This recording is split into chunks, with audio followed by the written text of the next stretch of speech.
Баршаңызға сәлем достар. Бүгінгі видеода сіздермен осындай өте әдемі ерекше торттың рецептімен бөлісемін. Бұл тортымызды қазіргі таңдағы тренд болып жатырған цунами глазурімен әсемдейтін боламыз. Видеоны соңына дейін қараңыздар. Ең алдымен 5 дана жұмыртқаға шекерді толықтай саламыз. Миксердің көмегімен біздің жұмыртқалы массамыз 3-4 есе көбейіп, үлпілдек әппақ массаға енгенше миксерлейміз. Бұған менде шамамен 4-5 минут уақыт кетеді. Міне бізде осындай үлпілдек масса шығу қажет. Оның үстіне сұйық майымызды құямыз және кефирімізді құямыз.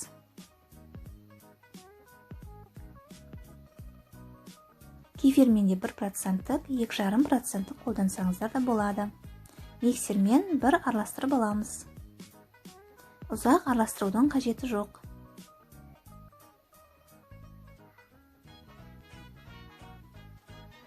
Араластырып алдық. Енді мына жерде ұнымызға қопсықышты қосып араластырып аламыз.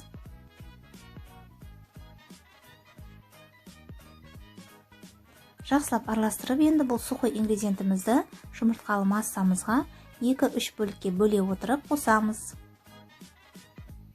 Барлығын бірден қосып жібермеңіздер, үлпілдек массамыз түсіп кетуі мүмкін.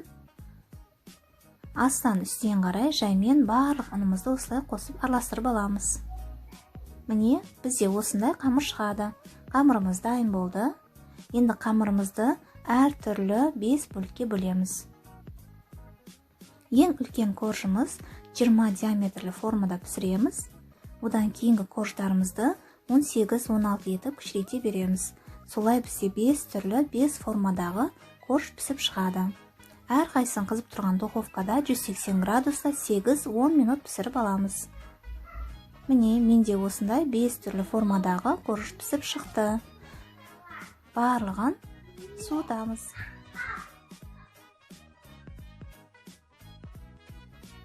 Енді кремімізді дайындаймыз. Сливкеге сахарный пудраны себеміз. Осылай електің көмегімен себіп алғандарыңыз жақсы.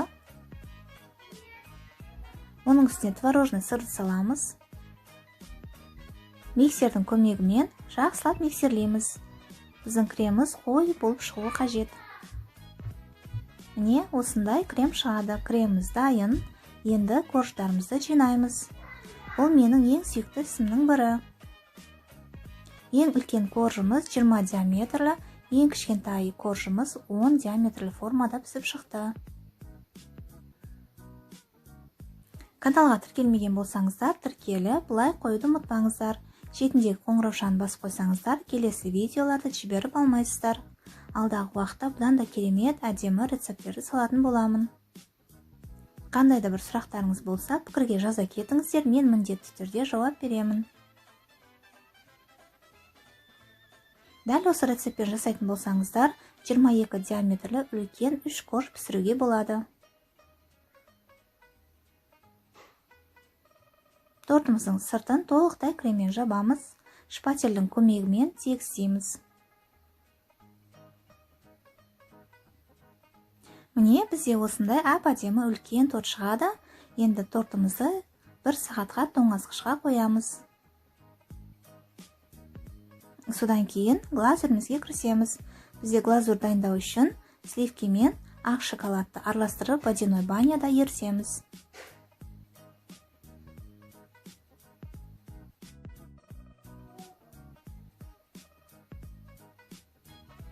Водяной баняға қойып, үнемі араластырып отыруымыз қажет, және сливкиіміз қайнап кетпеуі қажет. Қайнатпаймыз, жай ғана шоколадымызды толықтай ерітіп аламыз. Міне, дайын болды. Енді суытуымыз қажет. Тоңазғышқа қойып суытсаңыздар да болады. Салқын болуы қажет біздің сливкеміз бен шоколадымыз. Міне, осындай сұйық болып тұр. Қазір бұны миксердің көмегімен кішкене қоюланғанша миксерлейміз. Бұған шамамен 1-1,5 минут кетеді.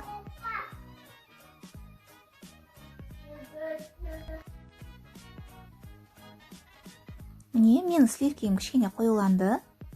Қатты қою қылып жіберудің де қажеті жоқ. Енді пищевой красителімізді қосып, қалаған түске қояймыз. Міне, осындай түс шықты менде.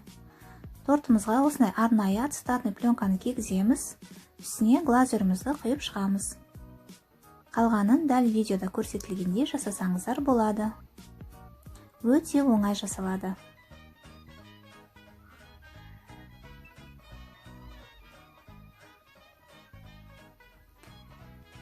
Глазурдың үстіне арнайы осындай кондитерлік конфеттерді сеуіп қойсаңыздар болады.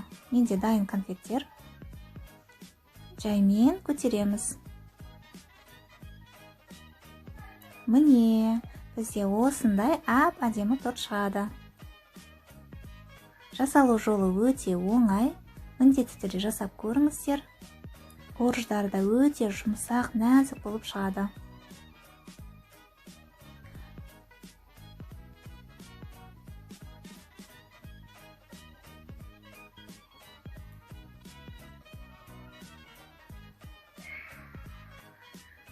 Міне, осындай өте биік, әдемі, нәзік, ерекше торт шығады. Дәл осындай торт жасағыларыңыз келсе, осы рецептпен жасап көріңіздер. Каналға тіркеліп, алдағы уақытта қазақша осындай керемет рецепттерді жіберіп алмау үшін қоңыраушаны басып қойыңыздар. Сіздермен бірге болған Гүлзира, баршаңызға рахмет.